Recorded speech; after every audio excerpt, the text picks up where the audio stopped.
Recording to the cloud. There we go. All right. So let's see, who's the first win victim? We'll go with Nina. Yeah, I think I'm always the first, but um, yeah, well, this week actually is the first time that I feel I do have a real win. So while doing my Facebook Live was a big win, and it was it was really good. And then also getting my first like serious client interest. Mm-hmm. So that was a big win, and she replied, so we want to talk on, well, she said in the email she wants to talk as quickly as possible, but then she said, well, she would like her husband would like to be present as well, and then if we could speak Saturday, so then like in the morning or like tomorrow I will get back to her and set a time for the sales call. Fabulous. Yeah. Those are some really big wins. And I want to know, what was it like for you to be, I mean, you shared a little bit in the group, but now that some time has passed in your Facebook Live, what have you been sitting into since that experience? What do you mean? Like, how do I feel, or what have I seen happen? I mean more about within you, the capacities that you notice within you shifting. Yeah, that I was just so surprised also when I met people afterwards that they were like, yeah, you did so great. That was amazing. And I'm like, oh, okay, well, I just did something. I didn't feel it was that amazing. But everyone was like really, excited for me. And yeah, I was just surprised because I didn't think I did something like that well, but yeah, apparently everyone really liked it. So interesting. Yeah. Yeah, no, it was really good. And I would like do it again. Like now, like the threshold is not so big. Like I don't, next time I won't sit 1 hour in front of my computer before I press play. So it will be easier, I think. Yeah. Yes, yeah, that's the thing, you know, the first time we take the jump, it's the scariest, but then we see that it's actually really easy to fly once you take that jump, and the wind will catch you and you'll be fine. And even if you do fall a little bit more than you expect, eventually the draft will come back up and pick you up again. Yeah. Yeah. So I'm very proud of you. And I also know that this was a big one for you because being seen is a big edge that you've been pushing through the last few months. So there was multiple levels of expansion for you in this challenge. And to hear that you were so well received by the people around you just goes to show you that they've been waiting for you. You know, they've been waiting for you to show up. They have. Well, I'm very excited for you. I'm really thrilled for you. And I'm very excited for your sales conversation. Jessamine sent you the script. Yes. And I saw you and Paula said that you're going to do some role play. And I think that's a great idea. And I encourage you to reach out to me as you're prepping for that conversation over the next few days and ask any questions you have in the group or privately to me. And I'm happy to help you on that. Yeah. Okay, great. Thanks. All right. You're welcome. Thank you. Yay for Nina. Conquering, slaying dragons, showing up powerfully. All right. So now Paula. I'm not really sure I had any big wins this week, to be honest. Oh, I don't think that's true. Yeah, no, I don't think I did. It was quite a downhill week, and then it started to come up, but yeah, no wins, I don't think. Apart from learning lots, I learned a lot. Yeah, I'm kind of curious about this with you, Paula, because what I saw was actually a really big win for you. In what way? Doing the Well, second live? Or? Yeah, I want to know, what do you think the win was in that for you in this journey that you took this week? Where was the win? Well, I guess like the win would be doing it again and learning what I've learned. But like it was a really tough week, especially at the beginning. With that Facebook, like just it went so wrong. It didn't even go wrong. It was just the after effects of it, and it really messed with my head. But yeah, I guess I came back from it and I did another one, but I still don't feel like I'm in a place where I want to do loads or any more, really. I will, and I will to my group once I have a group, but not in the same way as I did it before to my personal network, I don't think. So I'm still not over that hurdle. So why are you resistant to doing it to your personal network? Pardon? Why are you resistant to doing it to your personal network specifically? Because that's always been the biggest hurdle for me, like with everything in the whole, like with anything I've ever done, it's been seen within my personal network that has been the biggest hurdle, the biggest issue. And I thought I was getting rid of that, but I haven't. Yeah. So when you did the live and it didn't go according to plan, it triggered that fear that you have. Is that what I'm hearing? Yeah. Yeah, I guess it did, like straight, right after, not while I was doing it, but afterwards. What did people have to say about it? Just that they wanted to hear the rest of what I had to say.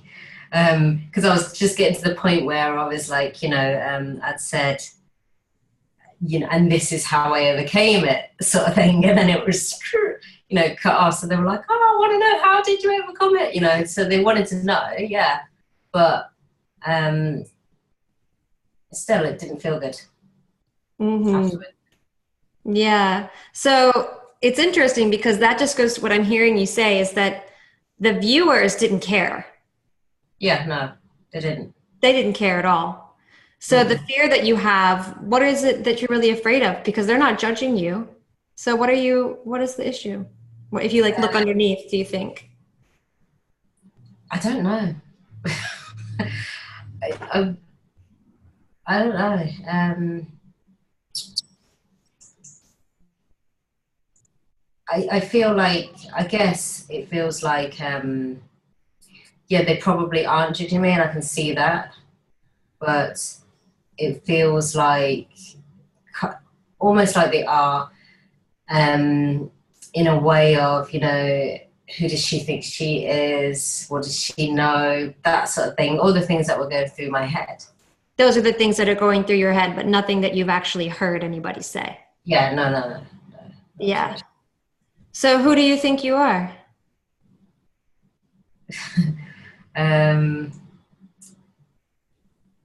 Well, just me trying to sort of make my own way in the world, I guess.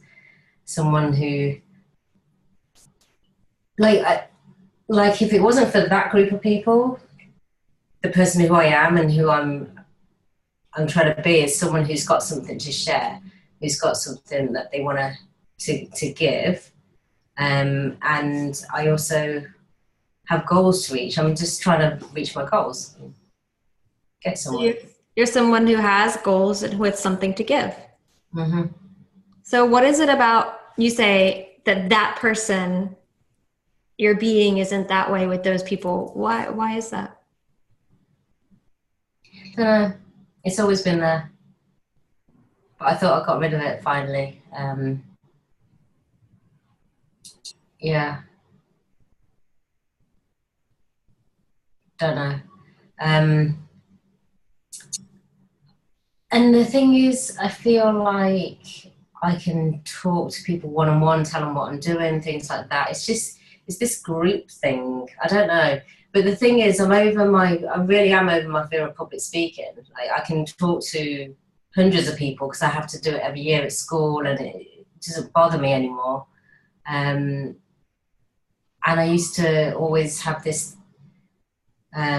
issue with speaking, even amongst my friends, if we were in a group and all eyes are on me, I couldn't deal with it. So I'd rather just stay quiet. And I got over that, like, years ago. Then there was the public speaking thing, and I got over that. And then there's this thing which I don't even really know what it is. So I don't know why I feel like people judge me. I don't know. I think it goes back to not feeling smart enough. And that was the sort of story that I was telling within the fear story. And I think it goes back to that. It's like, deeply set within me that that I'm not smart enough, or I'm not as smart as others, or and maybe that's how I show up, or maybe it isn't. I don't know. But it's all those sort of things. And when it's somebody who knows you, what makes that story different? Hi, Julie. Hi. What makes that story different when they know you? Because if you can speak to a bunch of people who don't know you and feel confident in your intelligence, what is that distinction between people who do and don't know you? I don't know, really. I guess I'm not really sure. I really don't know. I don't know why it would be different, I guess, because it's the same information, it's the same knowledge that I would be, given. It's I don't know. It's so difficult to answer. I really don't know. Maybe just that they know me. They know it's not that I've done anything bad, or I didn't have good jobs or anything like that. I've had quite a good career. So I don't know why I see myself like that. Yeah. So when somebody knows you, so when people know me, then finish that sentence. When people know me, they know what I'm really like, I guess. And if people knew that if people know what I'm really like, then then they'd know that I'm not smart enough. I don't know everything. There's people out there that know a lot more on these subjects than I do. It is like that sort of, who is she to be doing this thing? It's an imposter syndrome. Yeah. So when you show up with people who know you, the belief is that they know that you're really not an expert, that you're really not as educated as somebody else might be. Yes, and therefore you feel as though you cannot openly and easily express your truth, your knowledge, and your gift with those people. That's the perception. How much do those people know about the mind? Probably not a lot. How much do they know about hypnotherapy? The same, probably not a lot. Has anybody had any training in anything like what you've trained in?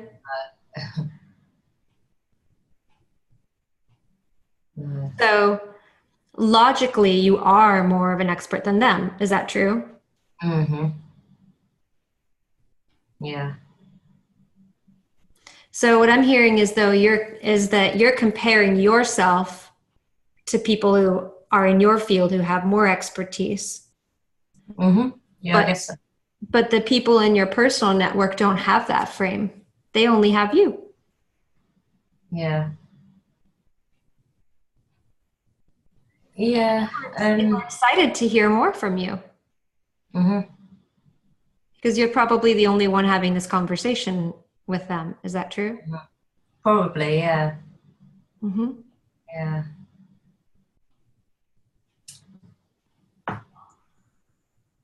So there's a belief that there's a belief that you have that people around you know that you're not smart. That's what you believe. Who gave you that story? I don't know. It might be, you know, that imprint that I had as a kid, you know, with that teacher. It could be all sorts of things, I guess, from my childhood. I figure, you know. Yeah, I don't know exactly where it came from. Can I reflect something back to you? Mm-hmm. You say I don't know a lot. Yes. I don't think I usually do. I know. Now I am saying You I don't know are. a lot. Yeah, you Because, don't normally. yeah. And I guess it's because it's so difficult, because I know that I've had this for so long and I don't know exactly why. Yeah. There it is again. Yeah. It's interesting that you have a belief system around not being smart enough, and the words that come forward when you talk about this are I don't know. Mm-hmm. Mm-hmm. So how do you think that language reinforces that or connects to that pattern? Well, it is reinforcing it, isn't it? So I guess I need to turn that around and change that thinking pattern. Because the truth is you do know. Mm. Mm-hmm. What's the root of everything?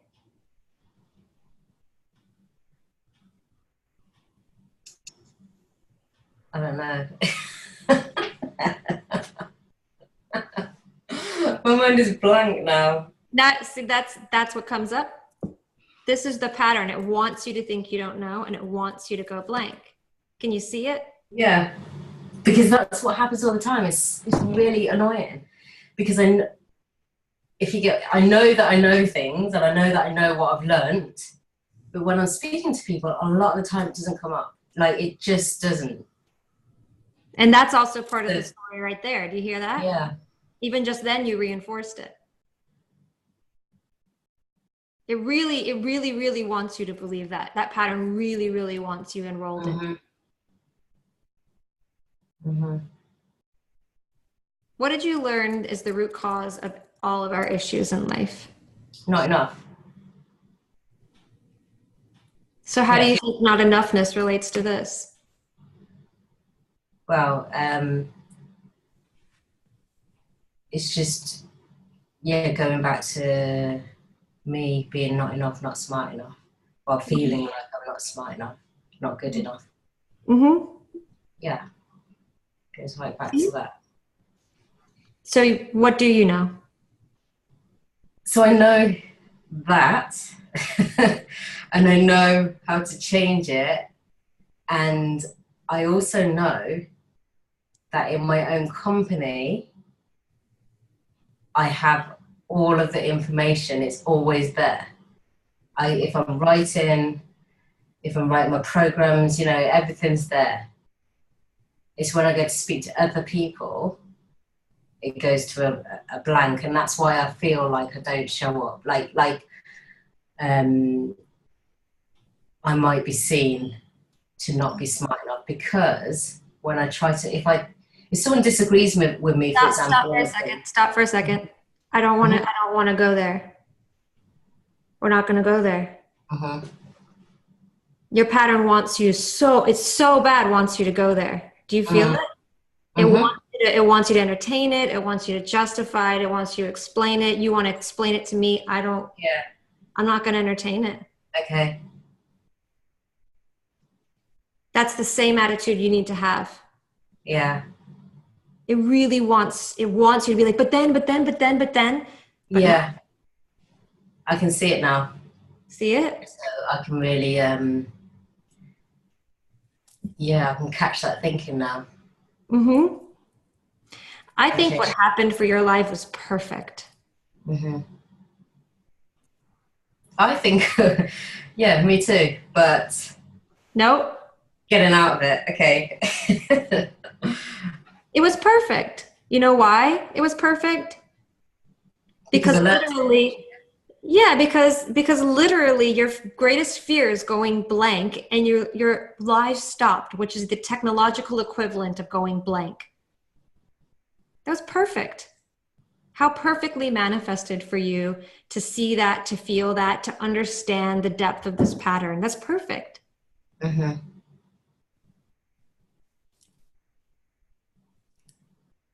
Mm-hmm. Here's what do you want to take something on? Yeah. Have you heard of evidence journaling? No. Has anybody here heard of evidence journaling? Is it just journaling my thoughts? Not exactly. Okay. So evidence journaling is a process by which you collect pieces of evidence that support the visions, the belief systems, the realities that you are in creation of and desire to be in creation of. So in your experience with this thought pattern, because it's just a pattern of thought, it's not true. It's just a pattern of thought. So what happens psychologically is there's something called the confirmation bias. Has anybody here heard of the confirmation bias? So the confirmation bias, there are these different psychological heuristics that are called cognitive biases, and there are dozens and dozens of cognitive biases. Okay. One of them is called the confirmation bias, and the confirmation bias says that we seek out that which we believe. We seek to collect evidence that reinforces the beliefs that we hold, the realities that we believe are existing around us. So if you believe that you go blank when you speak in public, then you will, your mind, your brain will seek out evidence to support that belief, because we desire certainty and security, even in a negative thought. So that confirmation bias drives you to continue to collect more data and evidence of the very thing that is damaging you, hurting you, stopping you. Yeah. And so what we do instead is we look for evidence to the contrary. Okay. Which breaks the pattern and builds up a new body of evidence and trains your conscious awareness to look for the things that are in support of what it is that you truly want, and that are in support of this other reality, which is also simultaneously occurring. But it's kind of like, have you heard of that metaphor of the caveman painting on the wall, and he sees all of these shadows, and he's staring at this wall, and he sees all of these shadows and this movement, and he can't figure out what it is. And then finally one day he turns around and finds an entire village behind him. It's the same idea with the confirmation bias. We're looking at that wall, seeing these patterns in front of us, and we assume that that must be reality until we turn our attention and our energy and our focus in a different direction. And then we discover that there's a whole new world. So I would encourage you to start an evidence journal of how smart you are. Yeah. How much you know.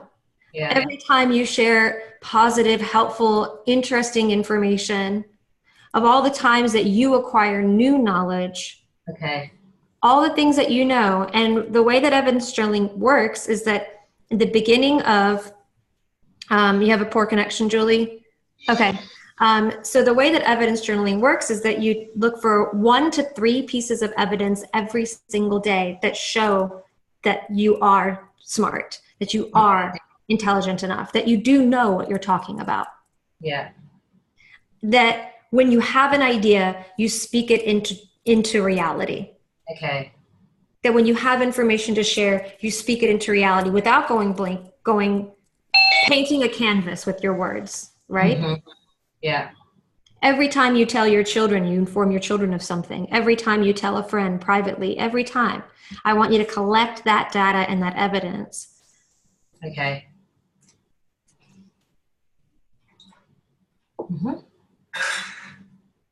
So if you were to do that, if you were to collect that evidence of your intelligence, of your knowing, of your knowledge and your ability Mm-hmm.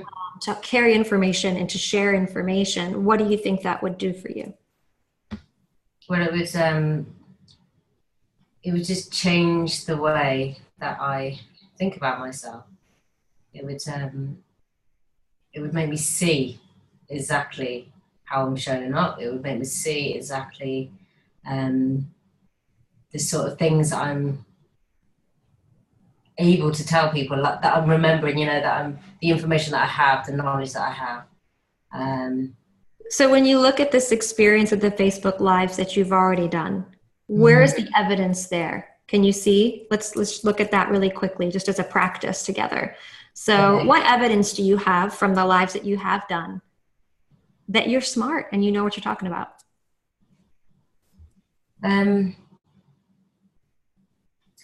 Well, I guess the fact that I did it, I put the story together so easily, and actually the second one as well. That wasn't hard. No. Speaking wasn't hard. It was just being seen, I guess. That that was the issue, and now I know exactly where it goes back to. So did you see what just happened there? It was like if there was a stream of consciousness, that pattern just pulled you into a little eddy and then swept you back out. Did you see that? So you were exploring to collect evidence of what went well and was in support of that belief. And in that process, there was a little bit of a swirl into an eddy and then shoop back into the stream. Did you feel it? A little, yeah, I guess. That's when you're like, yeah, but it wasn't this. It was that fear of being seen, and then back at, you see? Okay. Yeah. A little eddy, just a little baby one. No judgment of it, just acknowledging it. So if you were to look at that evidence, where is more evidence that you know what you're talking about and that you're smart and capable based on those lives when you look at that experience? I don't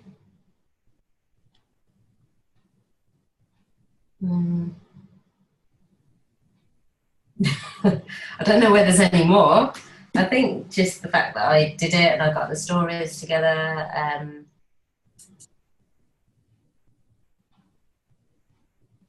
What about the responses that you got from people? Well, the responses were just that they wanted to hear more. That I didn't finish my my story. Yeah, but they wanted more, right? Yeah. So there's evidence that you know what you're talking about. Well, I guess so, but it was just a story, so. Yeah, but that's enough. Stories are some of the greatest teachers.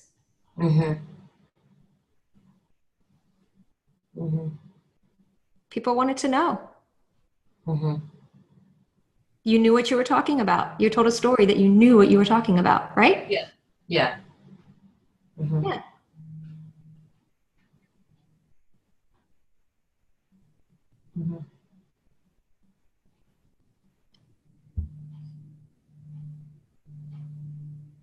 What's spinning now? Just that I'm glad that you've helped me to recognize it, and that I have an action that I can take to help me overcome it. Because I feel like it's come up now. It would possibly come up again if I don't recognize it and really know what it is, because that's the thing that's that has been happening. I haven't really understood exactly what that was. So now, yeah, just that I feel like I can move forward now. Good. Thank you for allowing yourself to be seen by people who know you right now. Yeah. Or evidence. Can anybody else relate with what Paula's been bringing up around this, imposter syndrome and wanting to be perceived as someone who's knowledgeable and intelligent and an expert in what it is that you do, and that fear that you'll be found out by people in your life? Yeah, Nina?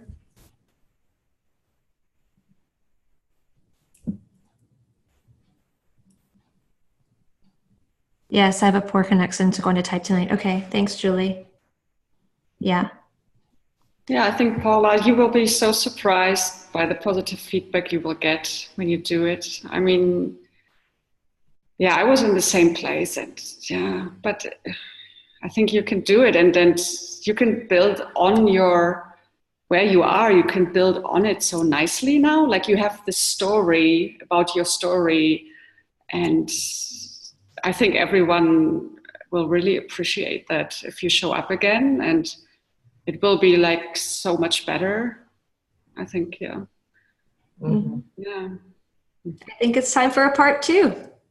Hey guys, I gave you the part 1 the other day, and then my internet cut off, or my, whatever, something happened, but I'm back and I want to finish the story. Okay. Yeah, I'll give it a go. You can do it. And Julie says, who the heck am I to be doing this? Yeah, Julie, that's the exact same thing that Paula was talking about. And I have to tell you, ladies, this is the exact same thing that I go through at every level of expansion. We press up against those new, but also familiar edges. It's the same patterning getting re-triggered in a new dress. So we think that it's something different, but it's the same thing. It's just wearing a new dress. It's got a new outfit. Maybe it's changed his hair. Maybe it's even shifted, but it still originated from the same place. So I'm right now edging into a speaking platform for 2019. My strategy is to start speaking on stages in 2019. I've hired a speaking coach, and I've invested $10,000 in her 90-day program, and it starts in a week, 2 weeks. And I'm totally scared shitless. Who the heck am I to be doing this? My goal is to have a $100,000 day as a result of a speaking engagement, and I want to speak in front of 25,000 people. So who the heck am I to be doing that? Who the hell do I think I am that I can speak on stage in front of 25,000 people? That's that voice. It's the same question that I had of myself 2 years ago when I thought, who the heck am I to do a group program? Which is the same voice that I had 4.5, 5 years ago, or 4 years ago. Who the heck am I to think that I could start my own business? It'll come up again in new clothes.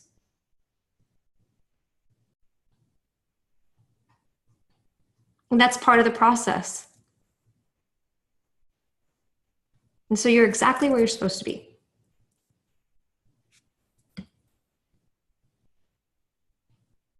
Thank you. Okay. So we were doing big wins. And then Paula got some hot seat coaching. So Julie, why don't you type in the comments your big win for the week? You guys, I have to say, and Natasha shared this in the group as well, but the way you guys and Huilan showed up for the Facebook Live challenge, I was so impressed and so proud of you. It's always that challenge that's kind of a bit of a sleeper. Like people are like, Facebook Live, why am I doing this right now? Like we should be focused on, no, now you get it, right? Like it brings up a lot of shit for you to look at.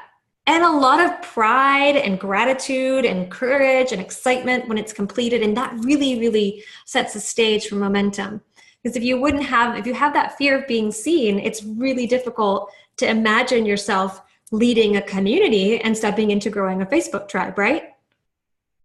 So we have to get you into this space of being seen and knowing that it's safe and that you can do it. Julie says the Facebook Live. You rock that, girl. Over 1,000 views now? Last I checked, it was like over 800 something. I can't believe you have over 1,000 views. That's amazing. I want to know what kind of feedback you're getting from that and what people are saying. I mean, I broke 1K, I did a few reposts. Thanks, Mom. Moms are always, can be the best supporters, depending on the mom, I guess. Really excited for you, Julie. Wow. Well, that just goes to show you that, again, like your tribe is there. They're waiting. They want to hear from you. They want your message. They've been looking for you. And it's so funny that as soon as you show up, all of a sudden they're like, and Nina's having the same response as well from her people. And you don't have to do anything spectacular. You just got to be you. That's enough. Just be you. Talk about something that you care about. And you did an Insta live video too, like a few minutes after, an abridged version. Oh, great. You cried. Oh, Julie. Oh, eye roll. Oh, now I have to watch that one. Oh, now we've got to go find it. She's like, no, I don't want you guys to see it. I think it's gone. Oh, because it was a short one.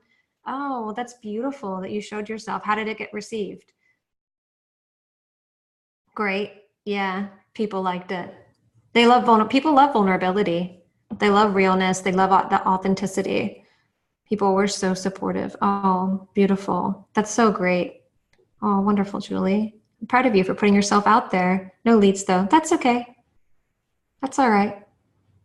Just allowing yourself to be seen in that way is the first step. Now they're getting to know you. Building rapport, seeing you in this different way is really important. Wow, you guys are so amazing. So let's move on now and take some clearing breaths. And we're going to talk a bit more about tribe building. And we're going to do some brainstorming together on your Facebook groups. All right? All right, so let's go ahead, everybody, and settle back in. Close your eyes and take a deep breath in and out. Take another deep breath in. And breathe out. One more time, deep breath in. And breathe out.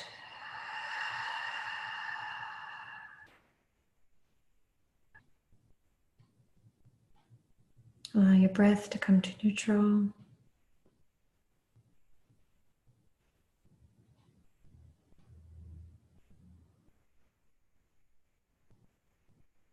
Dropping down now from your head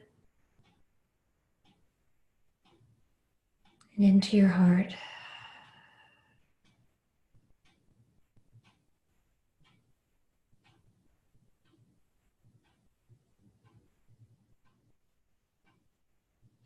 I want you to imagine now as though your heart is the center of all of your energy, and then out from your heart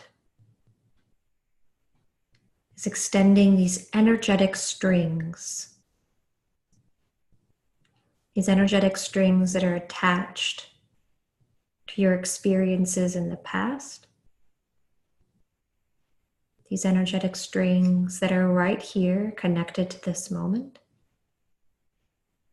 And energetic strings that extend forward towards your future. And so you can see these strings now going out from the center of your chest forward, the center of your chest backwards, and the center of your chest straight up to the sky through the crown of your head. Your past, your present, and your future.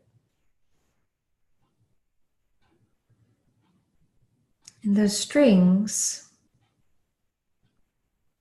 are a mix of gold, and those golden strings are strings of positive, high vibrational energy.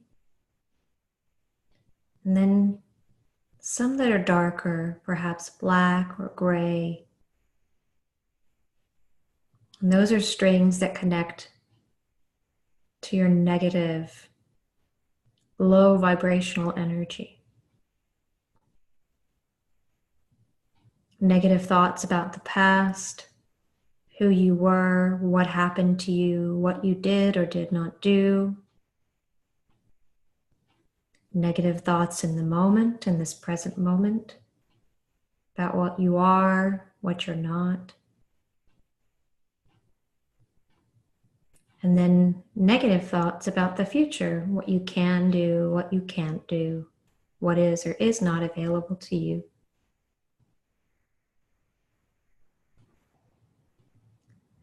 So I want you to imagine as though I've just handed you a pair of scissors that have gold, brilliant handles and diamond blades. Sharper than any other metal, mineral in the world. They can cut through even the thickest fibers. And I want you to imagine as though now you're lifting up these scissors and you're picking up those gray, black strings, stretching them out, taking those diamond scissors,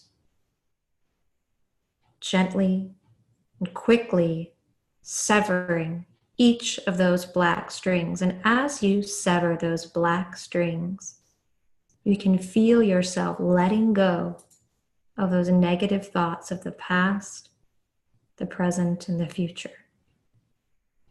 Those negative energetic experiences instantly fly away like a balloon that's become untethered. And so now I want you to cut those energetic strings from the past. The energetic strings of your family and your lineage, the energetic strings of your childhood, the energetic strings of your performance in your past career and work and other areas of your life. The energetic strings of old beliefs that no longer serve you, plucking each string up, cutting it quickly and swiftly. Now going to the present, grabbing those energetic strings in the moment. Again, pulling them out, snipping them away, drifting away those negative thoughts, letting them go, releasing them. Now again for your future, snipping away any thoughts, feelings, negative images of your possibility, of your potential, not reaching your goals and your dreams.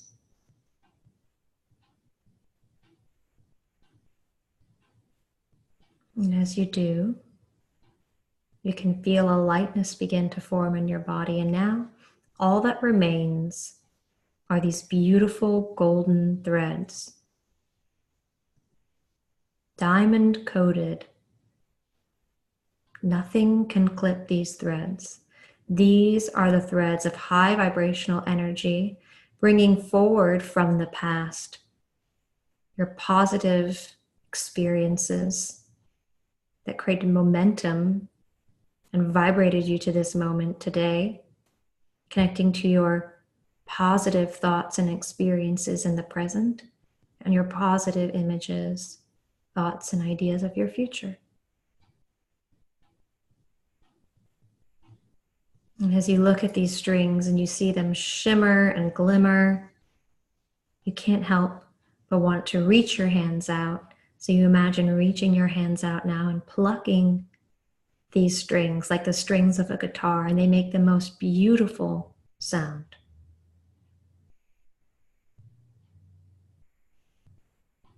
This gorgeous harmony of your past, your present, and your future, creating the perfect vibrational frequency. And you can feel that vibration in your body now. You can feel it's resonating now out from your heart You can see that energy traveling beyond you, leaving your home, expanding across your community, your county, your country, taking with it this beautiful golden glow.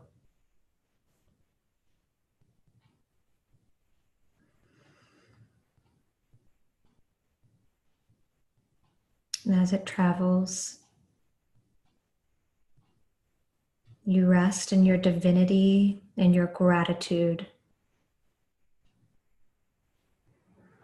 for what has brought you to this moment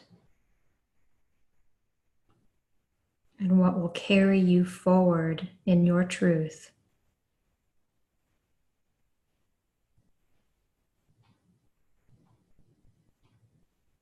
So just take a moment to really bask in this energy.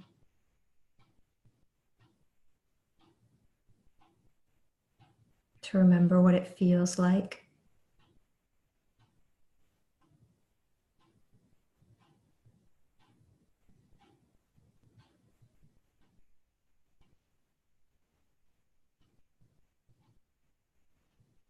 Now I want you to take a deep breath in and breathe out.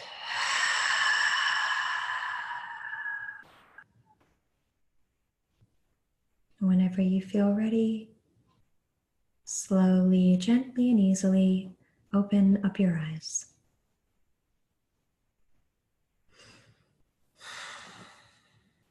All right. Who's feeling high vibes? High vibes? High vibes? All right. So now we're going to take this high vibrational energy and we're going to transmute it, put it forward into talking about your new Facebook groups. So has everybody here watched the Facebook group content yet? I think Nina has and Paula have. Julie, have you started it yet? No. So here's the reason why we do. That's okay. So here's the reason why we create Facebook groups in this program.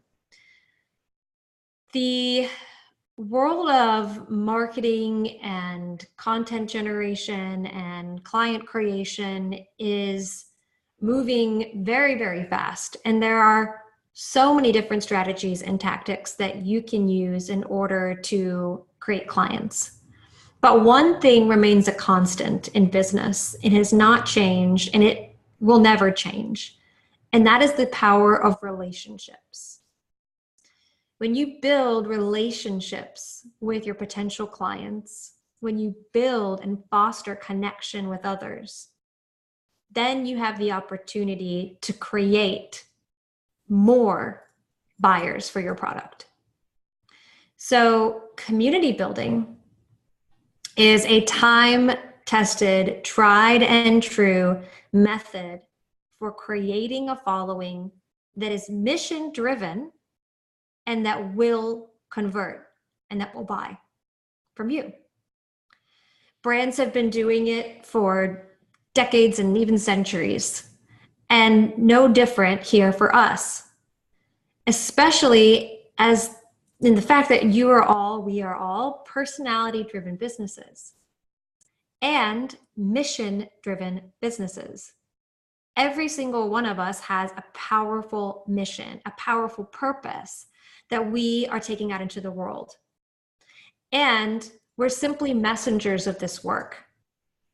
And the more we can create community, the more we actually create more advocates for the message.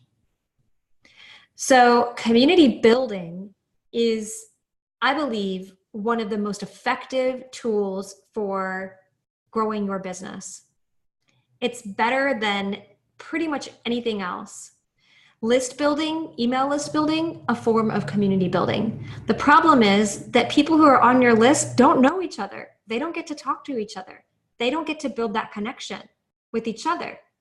So Facebook groups specifically give you that opportunity to not only bring people into your world and to share your message, but also to foster connections across other people, which is valuable in and of itself. Facebook believes so much in the power of community that they actually changed their mission last year or earlier this year to specifically focus on community building. They have put millions of dollars into the groups feature and function of Facebook, and in fact are even going to be unleashing and rolling out subscription groups here very soon before the end of the year, because they see the power that groups have in their ability to galvanize people and bring people together for a common good and a common purpose. So what you have an opportunity to do through this practice of building a group is actually to step into a leadership role and to become a facilitator of dialogue across a group of people who share a common interest, a common goal, common values, and similar desires, and who all are looking for the same kind of help. So who here is part of a community online, a Facebook group, or even a LinkedIn group that you gain a lot of value from, that you go back to and visit regularly because it creates some sort of value to you? Almost everybody here has one. Julie's got like maybe a couple. So I know that I am part of several communities. Some are paid, some are free, that provide me tremendous value as a participant. And when I'm part of that community, I am more willing to listen to the leader of that community, and I'm more interested in purchasing his or her products and services because they've created this beautiful space for me to feel supported and an opportunity to access their knowledge and their wisdom. So that's what you're really stepping into here in building your Facebook group and building your tribe. And in the videos, I talk a little bit more about this, but it's the way that I have built my business. I first started building a community offline through meetup groups. And when I was in California with my first business, the first iteration of my business called the Coach Academy, I hosted these weekly events called Wine and Grinds. And it was started off as like maybe 3 or 4 people who would come over to our house, and we would have wine and snacks. And my husband and I, because he was my business partner at the time, would facilitate these hands-on workshops. And then people would do the grind, which is the idea is they would drink and hang out and network, and then they would also get something done and leave that space with something that would move their business forward. So it started off as like 3 or 4 people coming, and then the word spread like wildfire. And before you knew it, every single Wednesday night, we were having 30, sometimes 40 people show up at our apartment, coming from up to an hour and a half away for these events, just because I had some cheap rosé from Trader Joe's. And the way that we designed it is that we would have an hour of networking beforehand, then we would have an hour-long workshop, and then hang time afterwards. We would start at 7, but in most nights that we did our wine and grinds, people wouldn't leave till like 12, sometimes 1 o'clock in the morning. We're like kicking people out of our apartment because of the quality of the conversation, the connection that was happening there in that space. And then we took that online. And so I've built multiple communities. Worthy Women, I think all of you are part of Worthy Women, my Facebook group. That's been completely organic. We have almost 570 something women. I haven't paid for one of those people. It's all come through word of mouth, through people finding out about it, through Facebook suggestions. So, and this is, it's the primary place where I get most of my clients. Almost all of my clients come through that community. So instead of creating content and blasting out content to people who haven't opted in to receive your message, which is part of the reason why some of us feel uncomfortable doing the Facebook Lives to our friends, right? Is because those people haven't said, like, I want to receive this message from you. So instead of always, and this is, you get this, right? There's coaches and healers, people that you know who are always talking about what they do on their Facebook Live, and you just kind of speed right through it because you didn't ask for it.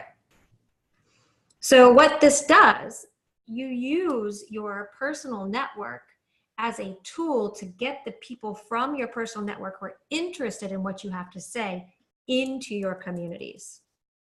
That's how it works. So your Facebook Lives are designed to say, hey, if you want to be part of this conversation, let me give you a little tidbit. If you want to be part of this conversation, join me over here. Hey, let me give you a little tidbit. If you want to be part of this conversation, or you know somebody who wants to be part of this conversation, join me over here. That's how you use your personal network to drive people into your community, so that you can have a clear boundaried conversation between people who want to hear this message from you and those who don't. So one of my personal bugaboos is that these, a lot of these coaches and therapists and healers are just constantly clogging up my news feed with like their messages. And I'm like, I didn't ask for this from you. I friended you because I like you as a friend, but you're trying to market to me through your personal page, and I didn't ask for that. Now, if you had said, hey, I'm doing this thing, here's a little bit of information, come join me over here. Here's a little bit of information, come join me over here. Maybe I would do that, but you're not giving me that option.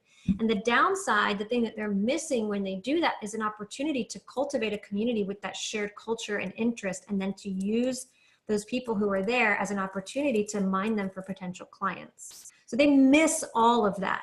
So that's why you hear stories about people who spend all of this time on social media writing and crafting the perfect pictures and the perfect posts that just land with a thud. That's why.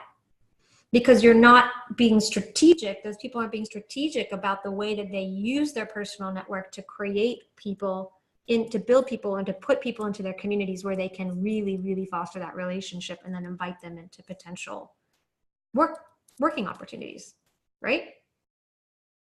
So that's why we do the Facebook Lives to your personal network, to get people interested, to pique curiosity in what you're doing, and then to drive them and funnel them into your group. Does that make sense? Yeah, Paula.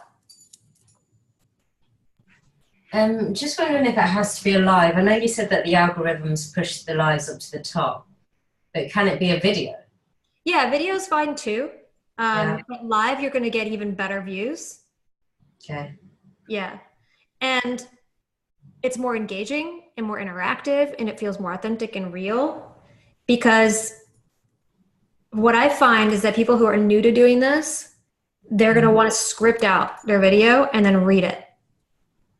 And then you get this flat delivery, this flat personality-less experience. And maybe your information is technically correct. Maybe you've had a perfect flow in the structure of whatever it is that you want to share, but you're not there. And people feel that. So I always say, take a couple of bullet points and know what you want to talk about in your live, a few talking points, and then go. Don't over-engineer it, because that authenticity is what people are craving. There's so much fake shit out there on Facebook, yeah? So much fake shit. Don't be that person putting on a face for everybody. Be real. Talk about your shit with realness, and people are gonna be like, I want to be around realness. So that's why we do this through the lives. And you can also have content posts as well. You can also have content posts. Is this in the prep work? If this is in the prep, how much of a content pipeline do we need to have before we set up a group, frequency, etc.? It's actually, yes, it is in the doc or the videos and stuff. Julie would talk a little bit more about that. But I typically try to do it depends on how you want to design your group and what you want your engagement to be like. So you can create a content calendar and say, every Monday this happens, every Wednesday this happens, every Friday this happens. And then you may want to plan, I like to have at least a 2-week buffer, so that if something comes up in my life and I can't get something into the calendar, then I have that little spaciousness. But I'm not always good about it. And I personally will use what's coming through me at the time to drive the content. So I know that Mondays or Sunday nights are my one-word intention of the week. I know that Wednesdays are my question of the week. And I know that Fridays I will do a piece of inspiration, or sometimes I'll do a big win celebration. And I know that I celebrate new people who've joined every week. And, question of the week is Tuesdays. Wednesdays are my live days. So I have these plans, but then I give myself some freedom within the framework. you know, a little freedom in the framework if you need it. But I like to, if I can, try to prep out as much as I can. You can use, Facebook has scheduling tools. Did you guys know that? So in Facebook groups, there's actually the ability to schedule posts. So you can schedule them to go out at a certain date and time in the future. So did anybody see what I was doing with the Yes Games over the last week? Every single one of those posts was pre-scheduled over a week in advance by my assistant. So I drafted everything, all the pictures, all the text, everything was pre-drafted and then pre-scheduled to go out exactly when they went out. So I wasn't sitting behind my computer for any of that. How much of your week do you spend on Facebook? The one thing I don't like about Facebook Live is how obsessed I got with checking it for feedback. Oh, anybody else do that after you're live? Like constantly scrolling? Yeah, I lost the whole day. So yeah, it's that also will go away a little bit as you get more time with it, and you know, you become less fixated because you do them so often.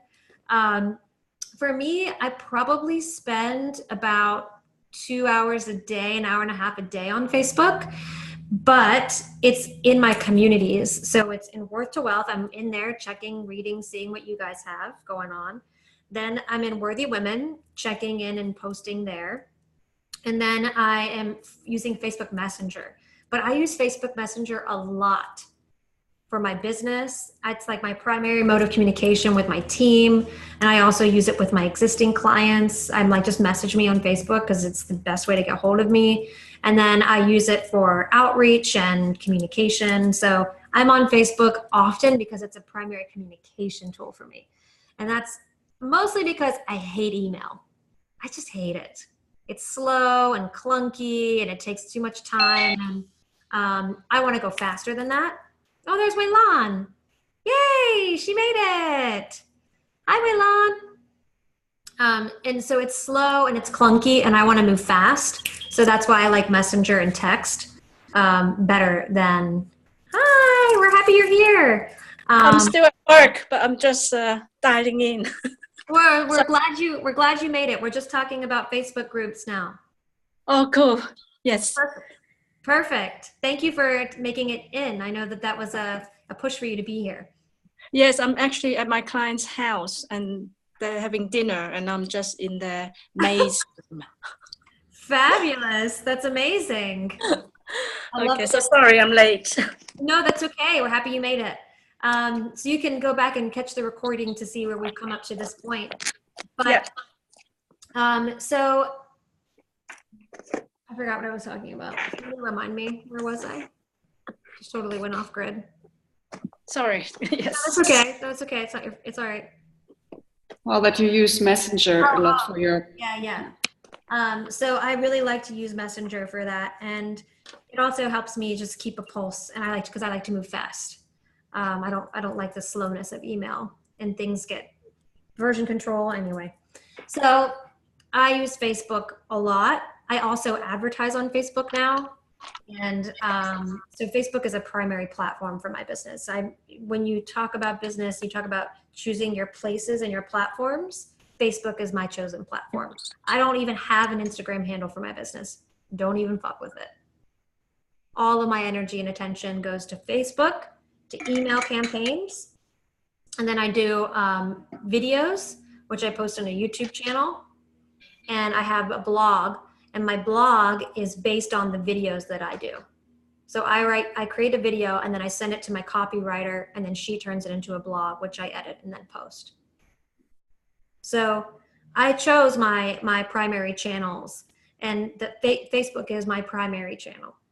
That's my main channel for distribution. Now, eventually, as I grow my business, I will expand. But right now, I really want to master that domain.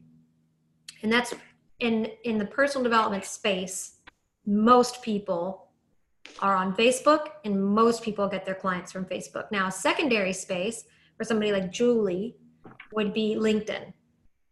So you can also create a LinkedIn group if you believe that more of your clients on LinkedIn. But here's the distinction between Facebook and LinkedIn that I find with our clients is that LinkedIn is more of a professional conversation. It's not hard open. Let me like talk about my challenges, my fears, my stuff. It's more about like, give me a strategy or a tactic. It's much more protected in terms of the energy that's showing up on LinkedIn. Doesn't necessarily mean that it's a bad space, but you have to understand what that conversation is like. It's like the difference between going to a networking event with a dress on and heels or sitting on the couch next to somebody with a glass of wine and being like, tell me what's going on. So Facebook is a very conversational place. It's a very relaxed energy versus LinkedIn, which is a little bit more like, so you have to decide really how you want to show up.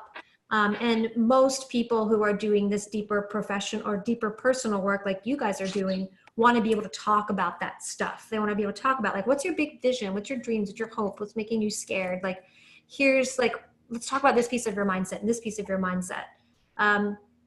I find like, for example, for life transition with you, Julie, I went into LinkedIn for that because I was doing that kind of coaching for a while. And I found that they really wanted to talk about career change. And like, that's all they wanted to talk about was like, give me help for my resume, give me help for job searching. How do I position myself in an interview? Like for me, that was like, you know, I really hate that kind of conversation. I get bored with it. So I pulled myself off of LinkedIn as a result. And I don't do much on LinkedIn. I have over 1,200 followers on LinkedIn. How the hell that happened, I don't know. People follow my 3 blog posts that I've written and put up there. And eventually I'll expand on the LinkedIn. But again, picking my battles and choosing to focus on the one thing, which is Facebook. So for you guys, what you're going to be doing this week is creating and laying the foundation to build your Facebook group so that you can get out there and use that as a tool to start talking about what you do. It's really, really nice to offer a community as a free offering to people who are interested in learning more about you. It's great.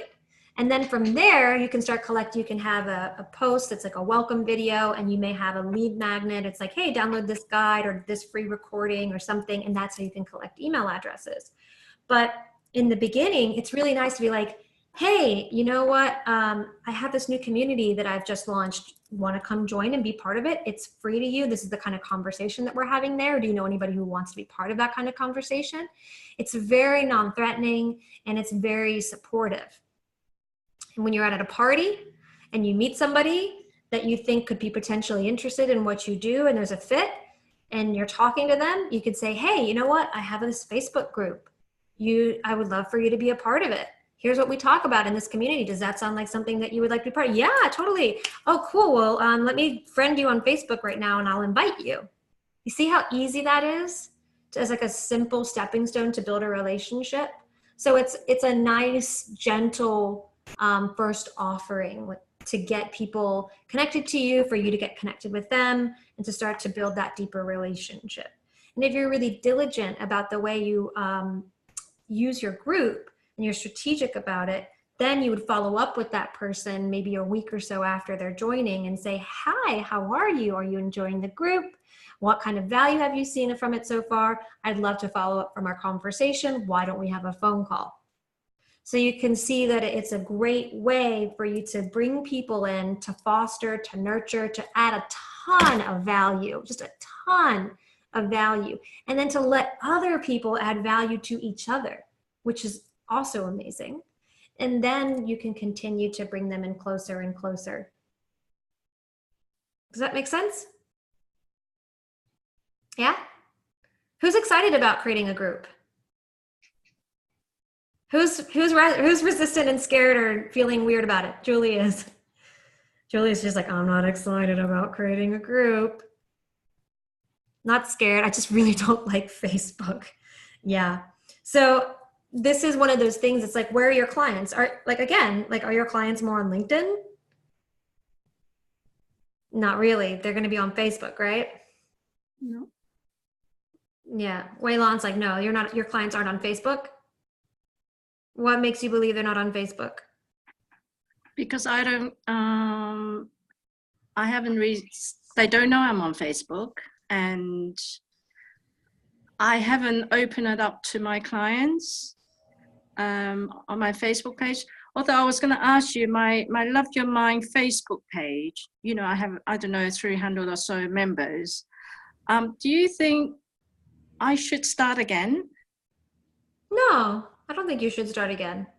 Or should I just update with including the strategies that you've suggested and maybe take it from that direction? Yes. Because at the moment, it's just really, I've been posting things that's inspiring for the mind the last couple of years. Yeah, it's just an update on the direction and the strategy. And you might even do a video on your Facebook page telling people about the new direction of the business and announcing that and explaining why you've made this pivot and what you're going to be focusing on. But the page is different than your group.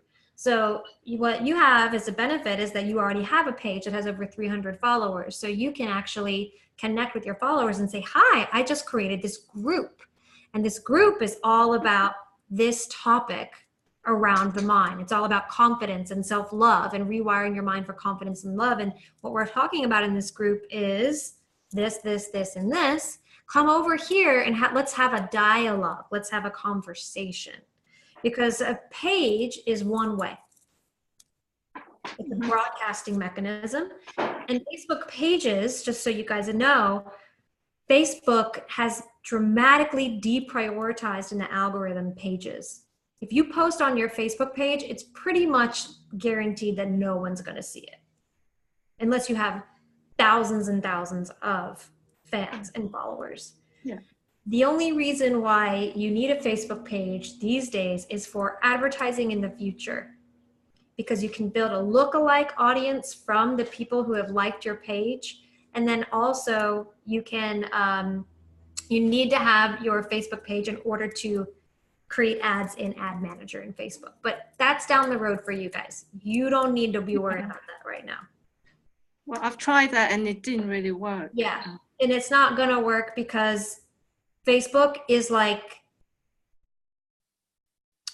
trying to do Facebook ads without any knowledge and experience would be like trying to repair a car engine with knowing nothing about cars. It's that complicated. I have over how many years of media buying and planning experience under my belt? Like 4.5, 5 years of media buying and planning experience working for major ad agencies. I have bought thousands of dollars of my own Facebook ads. And despite having all of that knowledge and information, I still couldn't make them work on my own. I still couldn't do it. It wasn't until literally 2 weeks ago that I finally turned on Facebook ads after I created enough revenue in my business to hire an ad agency that I'm putting several thousands of dollars a month into and growing. Because that's all they do is pay attention to the Facebook algorithm and the back end and the system and look at ads and numbers and tweaks. And that's all they do. And that's what they're experts in. So advertising is great, but in the beginning, it's going to be more of a distraction and a waste of your money. So that's why instead you have to start, and every business starts through a grassroots approach. And that's the work that nobody wants to do.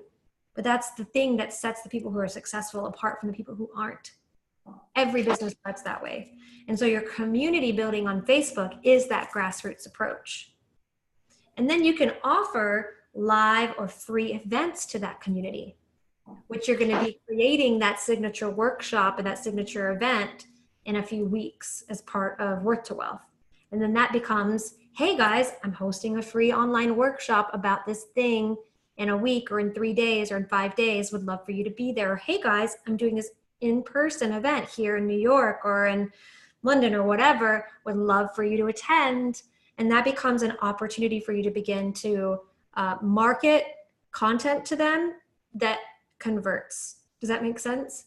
So your signature workshop and your signature experience or your signature workshop is going to drive people to a phone call to learn more about what it is that you do. Yeah, Wei Lan.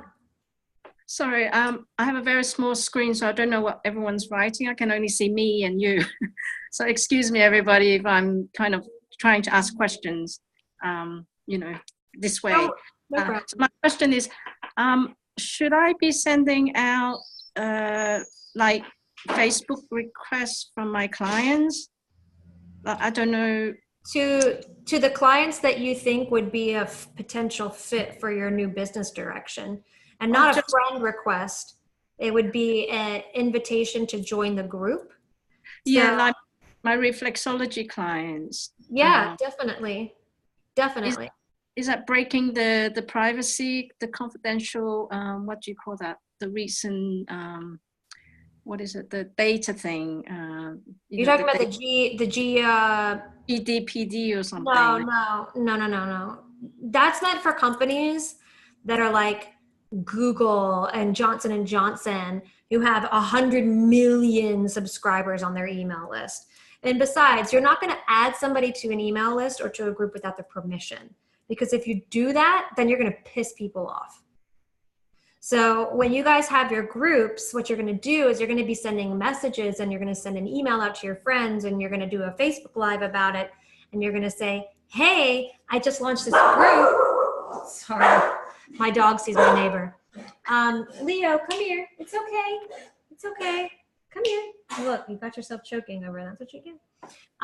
What you're going to do is you're going to actually say like, hey, I've got this group. Here's what it is. I would love for you to be a part of it. Here's the link for you to join. When I started my group, I did not because you have an option to go through and just like automatically add people. Has that happened to you guys? Have you just been like added to a group and you're like, what is this? Like, I don't know what this is. Doesn't feel good, does it? I don't think it feels good. So instead, I like to use it as an opportunity to do some outreach and create a conversation and say, hey, this is something that I'm doing. This is the value. This is why I think you would be interested in it. Here's the link to join. And if you know anybody else you think would be interested, then please feel free to send this link along to them. And all of this is in the content module for the week. I break down more details on how to get people into your group. And if you guys want help crafting your individual messages and you want to post your message that you want to send to people in the group and have me edit it, then I'm happy to do that. But I always go for an opt-in approach rather than an opt-out approach. So give people the option to opt into your message instead of opt out. Yeah, Paula. So how do we get sort of our ideal client into the group rather than just like, friends? How do we find them? By telling people very clearly what your group mission is about and who it's meant for. So when you announce it to your friends or you start reaching out to people to announce and to share that you have this group, then you're going to be telling them, here's the kind of person that this group is for.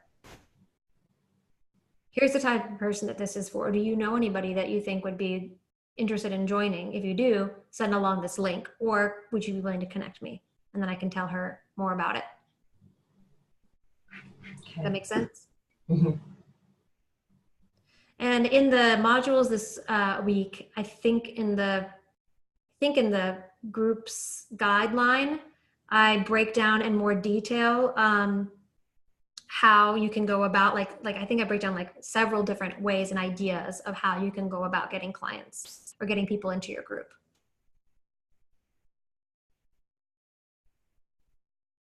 Make sense? So it's going to be starting by sharing with people and telling them who's meant for and asking them to share. And then from there, using word of mouth to go out there and begin going to other groups that are around, in your case, around fertility and pregnancy, etc. Joining those groups, starting to pay attention to those groups, becoming a community member in those groups, and then starting to reach out to people individually who seem to be struggling with the issues that you solve and support and say, hey, you may want to be part of my community. So this is the time for you guys to be out there joining other people's groups and leaning into the conversations and starting to see what people are talking about and become an active member. Don't be a group spammer though. That doesn't mean just like going in and blasting your message. You've seen that too, right? Those people who just go into groups and just blast their message and they've never really contributed. They're just marketing. You can tell it's the same copy and pasted post. you want to actually be a real member of a community. So join, add value, comment on people's stuff, really show up and help. And then you could be like, hey, you may want to join this community that I have. When I was launching the Coach Academy community online, I joined a group called like Leave the 9 to 5 or something like that. And it's all women entrepreneurs or women in corporate who are leaving a corporate job and joining, who want to go start their own company. And I joined that group and I contributed to that group and I told my story and I helped like other women answer questions. And then I reached out to the group host, facilitator, and I said, hey, I've just launched a community that's just for women who are starting coaching businesses. Can I share it here? Do I have your permission? And she said, yeah, absolutely. So you want to be respectful of other people's rules and guidelines, because you're going to create rules and guidelines for your group too, as part of this. So just feel into those guidelines and those rules and how to be a respectful engager of their community, because you don't want to be that person that's like spamming the world. And that's the stuff that people are afraid of being perceived as, right? Is that like spray and pray approach. But what you want to do is to be like an actual embedded part of a community, adding value and then inviting people over to your tribe. Is that making sense? So it's about 4:23. I see that Paula asked a question. Should we be getting people to like our Facebook page or just leave it and focus on the group? Focus on the group. Focus on the group first. And then you can link your page and your group together. And then from the group, you can be like, hey guys, I've got my new page that I've just gone live. Like it and support me here. Because now you've provided all this value to them, so they're willing to support you. Does that make sense? Yeah. Any other questions about groups? Nina says, is that okay? I don't feel good about that. What don't you feel good about?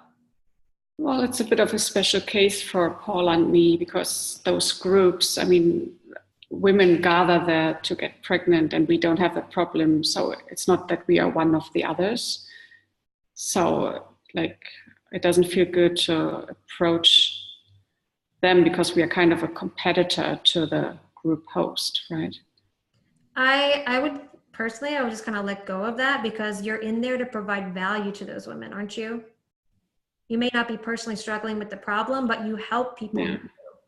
But I would have to lie to get into the group, because it's always the question, how long have you been trying, blah, blah, blah. You can say, I'm not trying. Okay. You don't have to lie. Who said you have to lie? Mm-hmm. I let other coaches into my group all the time. See, I have tried that before and not being allowed in. Then go on to another group. Yeah. And I've also, because I'm in a few groups, I'm in one and I have been sort of for a while now, adding comments and things. And then I contacted the host and said, would you mind me speaking to some of your members about something I'm doing? Do you want to hear more about it? And she's just like, no. And I was like, right, okay. Yeah.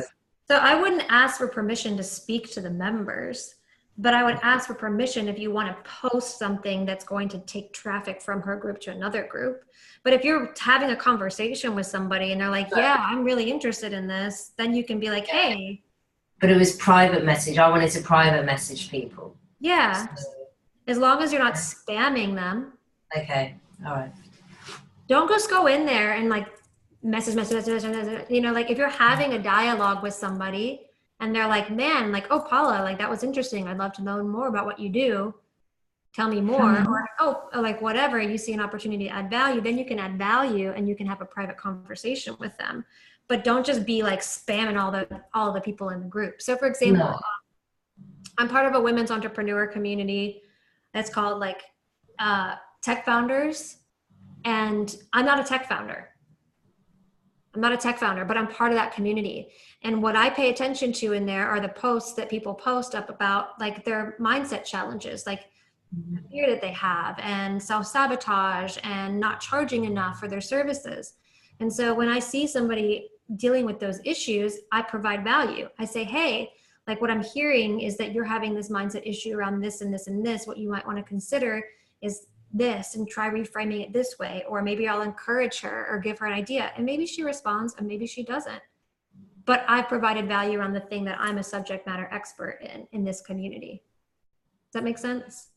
It does. So would you just provide comments and things where, as they're coming up, rather than going back through the history and having a look and seeing if anything suits what you're doing? Yeah, you might go back through the history and see if there's a conversation that you could add some value to and connect with. I've done that before too. Okay.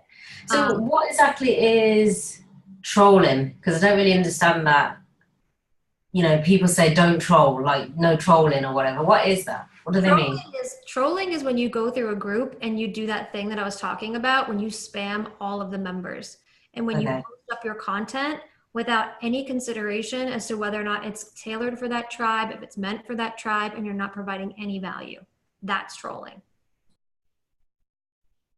But if you're in there and you're honestly helping and you're having, you know, meaningful dialogues and you're listening and you're participating, you're not a troll. I don't blast. I never go into any of my communities and just shotgun blast like the Yes Games. Like, I didn't go into any of my communities and announce about the Yes Games. But what I did do is I saw some women who were struggling with fear and courage, and I said, hey, I'm doing this thing. You may want to be part of it. But I didn't go into anybody's group and just spray. That's trolling. Trolling is also being intentionally negative and defamatory. Is that what it is? Of people in those spaces. So in creating incendiary comments. So going into a group and just being like mean and, you know, cruel or attacking, that's trolling as well.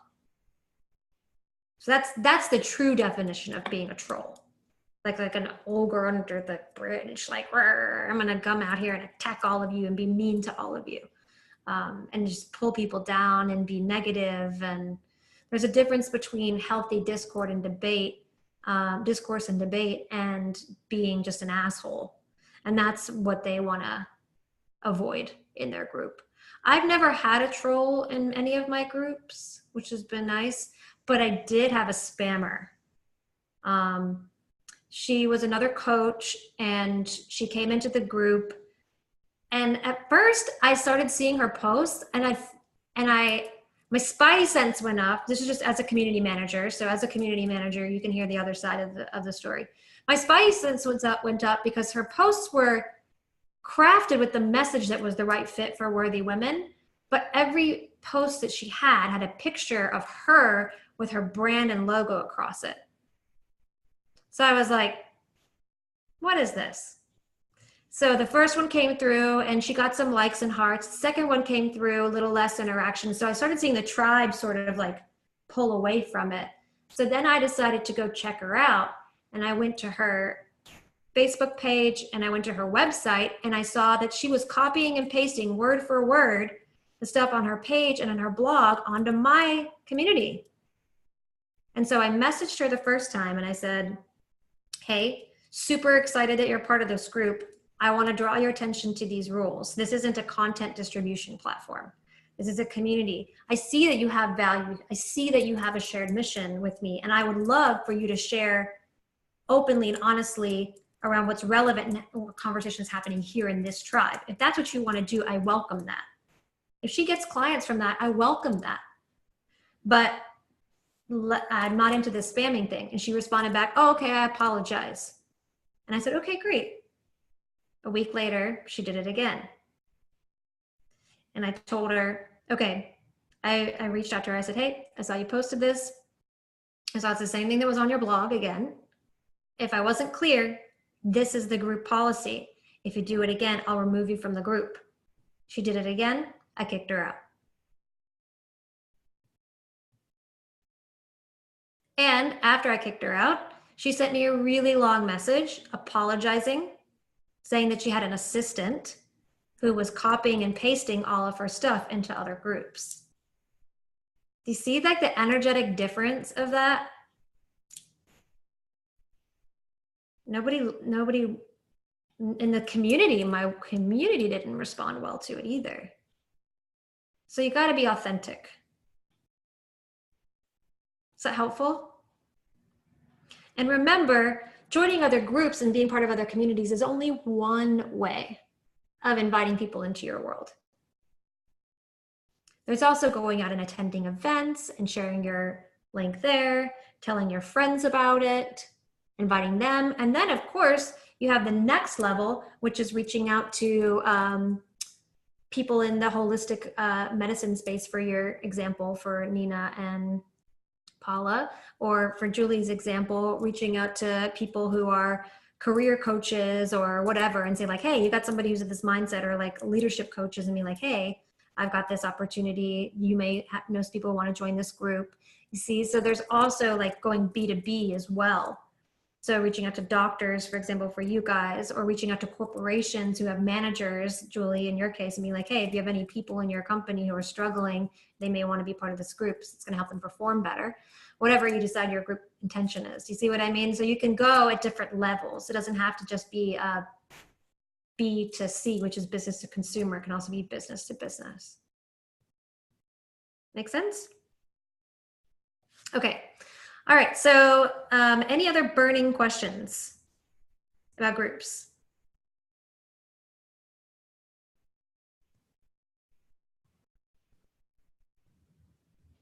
Okay.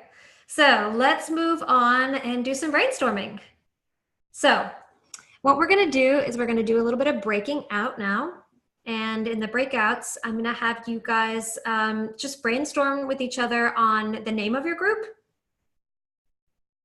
So that's what we're going to focus on, is like, what do you want the name of your group to be? I did my group already, says Nina. Oh, great. So then you can support your partner. Awesome. And also, and did you share it? Did you share it in Facebook in the Worth to Wealth group yet? Okay. I was about to say, I didn't see it. Okay. So just go ahead and share it with us so that I can take a look and give you the feedback on the way you've got it set up and organized and everything. So you can brainstorm on the name of your group, and you can also brainstorm on the mission of your group. I think now's the time to have that conversation. What's the mission of your group? What's the purpose of your group? And what do you want to name it? And then we'll come back and we'll share out our group ideas with each other. Sound good? Okay, cool. So we're gonna do some breakout sessions. Let's see. So I'm gonna do 3 rooms. I'm gonna put you in manually. So I'm gonna do Natasha and Julie in one room. I'm going to do Wei Lan, Nina in another room. Oh, actually, I'll do, I'll do Wei Lan, Nina, and Paula in one room. We'll do a trio for you guys so that we can, so I can pop back and forth between rooms, okay? Alrighty, so everybody's rooms are open. Go ahead and jump in, and I will see you there.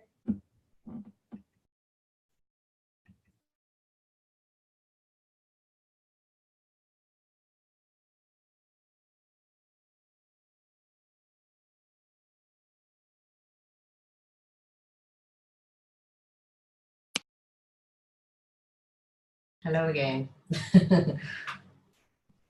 So mine, I was going to. It's called How to Make a Baby, and mine we're going to be either lovely ladies or lovely baby making ladies. Hello, my lovely baby. Yeah, that's sweet. Yeah. Oh, hello, lovely ladies. I don't know. Hi guys. Welcome back. Welcome back. So I'm really excited to hear some of your names. Who wants to share what you're coming up with? And then we'll hop off. Nina? Paula? Who was that? Raise her hand. I'll go. That was me. I'll go quickly. So yeah, you saw earlier on in the week I put a poll up, and I've decided to go with how to make a baby. I'm thinking of, like, on my cover, also having like a strap line. Expand your mind. Expand your mind. Expect your baby, which will go with the program name. Expect to expect. In brackets, it will have TTC as well, so they know it's a trying to conceive group. And I think I'm going to call my ladies either my lovely ladies, or I was thinking, hello, my lovely baby making ladies, to go with the group name. But I don't know if that's too much. Okay, what do you guys think? I think you're on a good path, Paula. Okay. Love it. And should I go with hello, lovely ladies? Or hello, lovely baby making ladies? No? Okay, hello, lovely ladies. Hello, lovely ladies. That's what we like. I'm just catching up with the chat. I like baby making one. It's just, I like the baby making one too, personally. I also think it's kind of fun. You could call them, hey, baby makers. Instead of baby making ladies, just be like, hey, baby makers, or like, yeah, there's something cute I like about that. I like that. Natasha doesn't like it though. But okay, let's go to Nina. Yeah, I mean, I will brainstorm again, but that's why I didn't share the link yet, because I wanted to wait for the session. And well, I have fertile women, and at the moment I'm more with calling them sisters. But like now, maybe I'm inspired by what Paula said, and maybe I'll come up with something like that. But yeah. Great. Looking forward to seeing yours. Okay, Julie. Shit shifters. I just love it. I just love that. Everyone's like, yeah, I can't wait to see how you blow out the rest of that concept. I just think it's so you. It's so perfect. It's great. Great, great, great. All right. Thanks, Julie. And Weilan.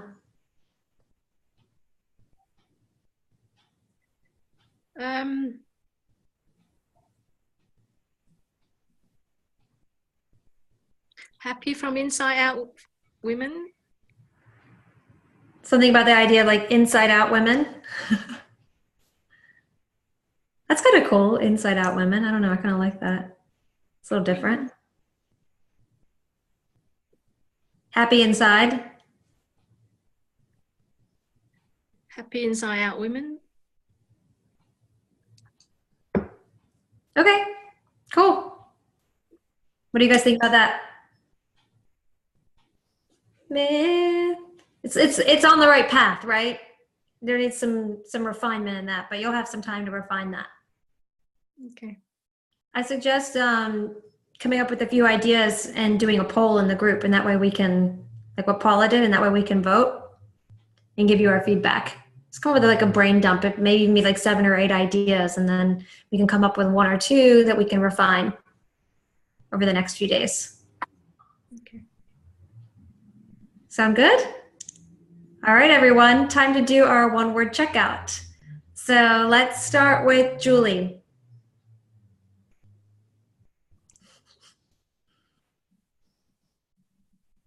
Oh boy. All right. Oh boy. Good one. Paula. Excited. I think he's excited every week, but no, this week I'm definitely excited. Excited. Great. Nina. Confident. Confident. Weilan. I think I'm tired. I've had a long day, and Yeah. I'm still at work, so yeah. Yeah, I feel you. I feel your tiredness. I feel your tiredness too. Yeah. It's okay. Go home and sleep. You'll feel refreshed tomorrow. And Natasha. Oh, I'm feeling inspired. Inspired. Hey, you want to tell everybody the name of your group? Yeah, my group's the Divorce Afterlife. Yeah, you see a lot of so that's a good one. What was it originally? It was the Divorce Revolution, and it had really strong branding, but it just was leaving people a bit kind of like, oh, that's a bit too edgy at that really kind of vulnerable time. So scaled it back a bit and changed it. Well, I didn't scale it back, just moved it over slightly. And how's it doing now? It's doing okay. Yeah. Are you getting better feedback on it? I'm not doing a lot with it at the moment. If I'm kind of, I have this tendency to kind of like, if I've got a lot going on in my local business, I'm balancing between the two. Mm-hmm. Well, it's good to have things going on in the local business. Yeah. Now you just start driving those people into your group then. Definitely, yeah. All right, guys. Well, thank you so much. I look forward to seeing what comes up from your group names and the links to your groups as you get them done. And from Wei Lan was saying that she feels a little, she was saying that she feels feeling a little bit of like pressure to get this done really, really quickly by Wednesday. And I just want to let you guys know that a lot of the women who have done this challenge in the past, some of them have been able to complete it by Wednesday, but a few of them did need a couple of extra days to like really sit with the group and the concept and to build it and set it up. So if you do have to take a couple of extra days, I want you to know it's not the end. It's not the end of the world. I may ping you and ask you how it's going and what your progress has been like, but that's understandable because it's a pretty big one. Yeah, Julie says she's gonna have to take a few extra days too. So there you go. You and Wei Lan are working together as partners, so maybe you guys could support each other in that. So she's got to go. Okay. All right, everyone. Thank you so much. I will see you next Sunday and in the group. Talk to you later. Bye. Thank you. Thanks. Bye. Bye. Thank you.